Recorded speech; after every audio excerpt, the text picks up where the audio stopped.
Today, we're diving into something that sounds kind of crazy. What happens when one of the world's most powerful systems just grinds to a halt? But at the exact same time, other parts of the world are accelerating into the future at lightning speed. So let's get right into it. I know, it sounds like something out of a movie, right? What happens when a superpower just stops? Do things everywhere else just pause? Well, the short answer? Absolutely not. Instead, you get this huge vacuum and all these new forces just rush in to fill the space. To really get a handle on this, we're going to focus on one specific, really huge event, the longest government shutdown in American history.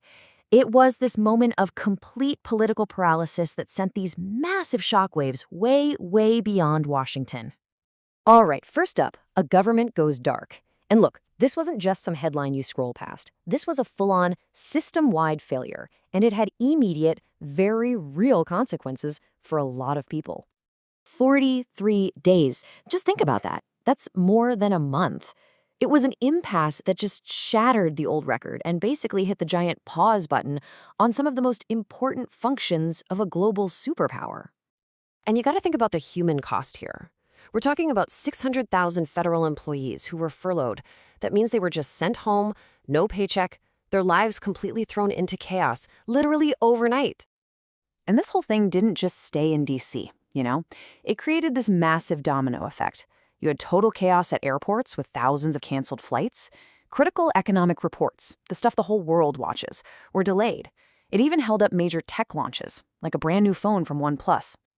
Okay, so next up, the economic dominoes fall. Because this paralysis didn't just mess with paychecks and travel plans. Oh no, it went right for the nerve center of the global economy, the financial markets. Here's the thing you have to remember. Markets absolutely hate uncertainty.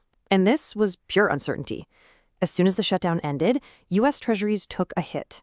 You had critical data, like the October jobs report, coming out with a huge piece missing. The unemployment rate. For investors, it was like trying to fly a plane completely blind.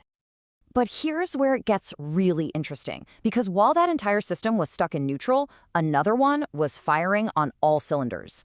See, out on the global stage, the tech world was in the middle of a completely unstoppable race. I mean, just look at this contrast. It is wild. While the government in Washington was paralyzed, Chinese tech giant Baidu was rolling out a new AI model. While flights in the US were grounded, Alibaba was overhauling its main AI app. And while crucial government data was stuck in limbo, the AI startup Anthropic was dropping $50 billion on new data centers. Yeah, the AI boom was not waiting around for anybody. This was a global arms race. You had Microsoft and OpenAI developing their own custom chips. A startup called Cursor hit a valuation of almost $30 billion. And huge investment firms like Blackstone and SoftBank were pouring cash into cloud startups in India.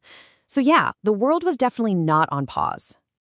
But, the AI explosion wasn't the only thing happening in the background.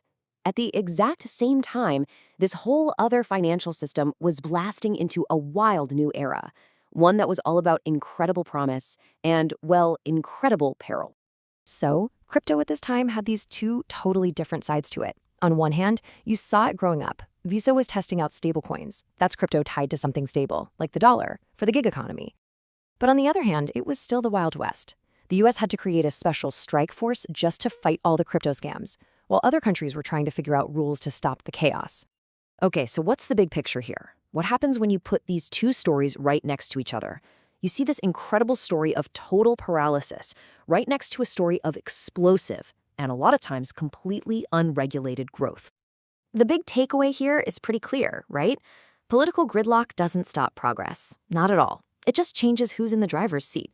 When the traditional systems stall out, new, faster, and often way less regulated systems just accelerate right into that vacuum. Bottom line, the future just doesn't wait. So there's actually a name for what we've been talking about: system fragility. It's this idea that our world is so interconnected that when one major part fails, like a government shutdown, it doesn't just cause a bunch of problems. It also creates this powerful vacuum, and that's what allows these other forces like AI and crypto to just take off at incredible speed. And all of this leaves us with one last really big question. We've seen what happens when one system just stops and others take off like a rocket. So as we're all looking ahead, we have to ask ourselves, In a world that's changing faster than ever, are the systems we all rely on, are they even built to last anymore?